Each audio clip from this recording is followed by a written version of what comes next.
Yes, the cost of living is on the rise for us all. Prices are going up and the bills are rolling in. Well, luckily, our next guest has quickly become a go-to guru for budget and money-saving hacks, proving we should always listen to our mammy. Please welcome Kaz Mooney to the show. Hi, Kaz.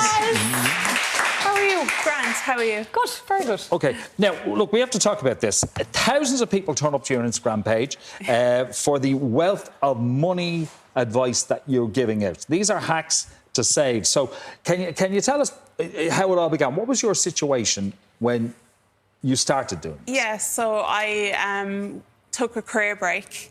I'm a mum of 3 and I have a 12, 10 and 1-year-old. Okay. And I went on maternity leave and took a career break and we went down to a single income. Right. Yeah. So Okay. needed to figure things out. Yeah. So you needed to, Yeah.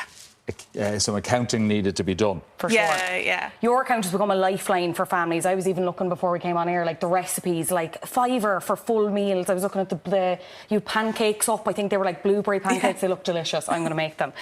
Why did you decide to start the account then? Was it just like, were you kind of bringing together all these tips and being like, these are helping me so much. Surely I can't be the only one in this position. Yeah, basically, I just really wanted to share our own journey and hopefully it would help a few other people that were in the same boat.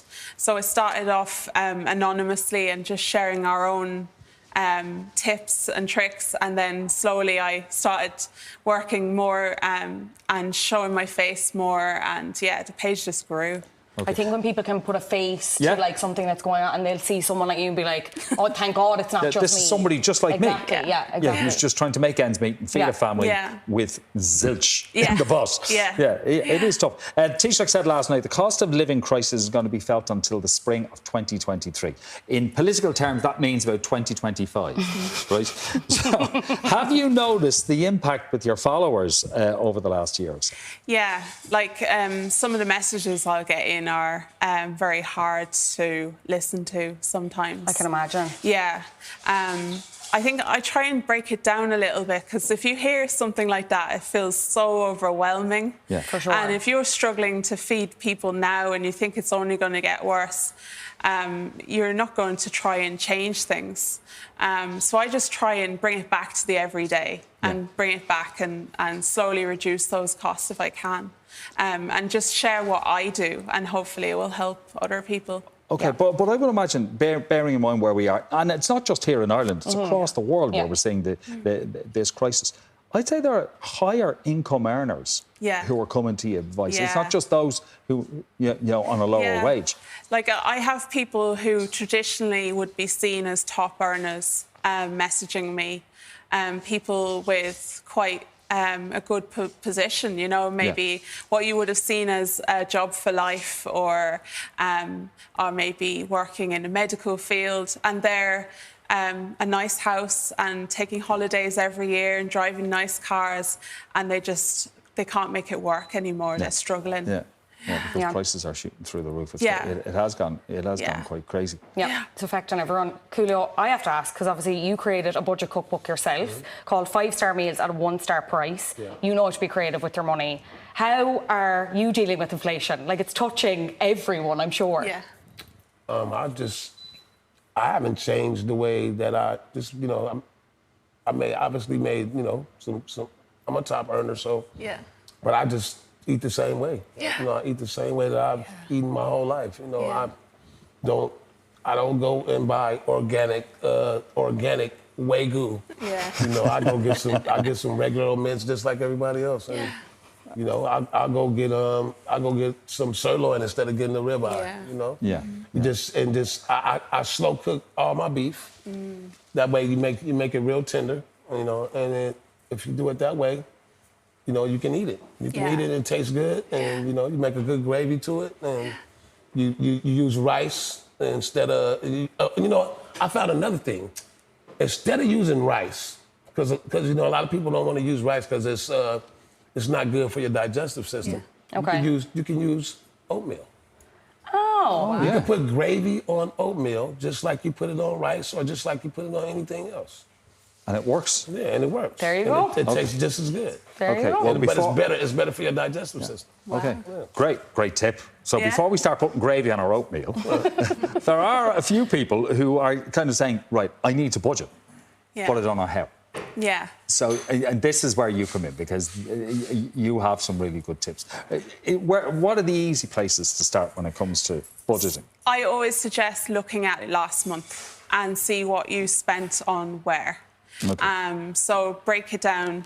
It's probably the most difficult step, but it's the most worthwhile. So if you can get a highlighter out and just break down that spending into categories, and write down your totals for each category, you'll know where that money went, and you'll know immediately when you look at the page what you need to reduce. And then if you can, bring it down slowly. Reduce those categories little by little if you can, and you should find a bit of room then in your budget. Yeah. Because if you don't know what's going out, like, how can you be... Yeah. You know, it's so hard. I've even found that myself, if I'm doing that a month to month. I should be a little bit better at it, I admit. But I found even... There's subscriptions and stuff that you'd be like, I totally forgot I'm paying for that. Yeah.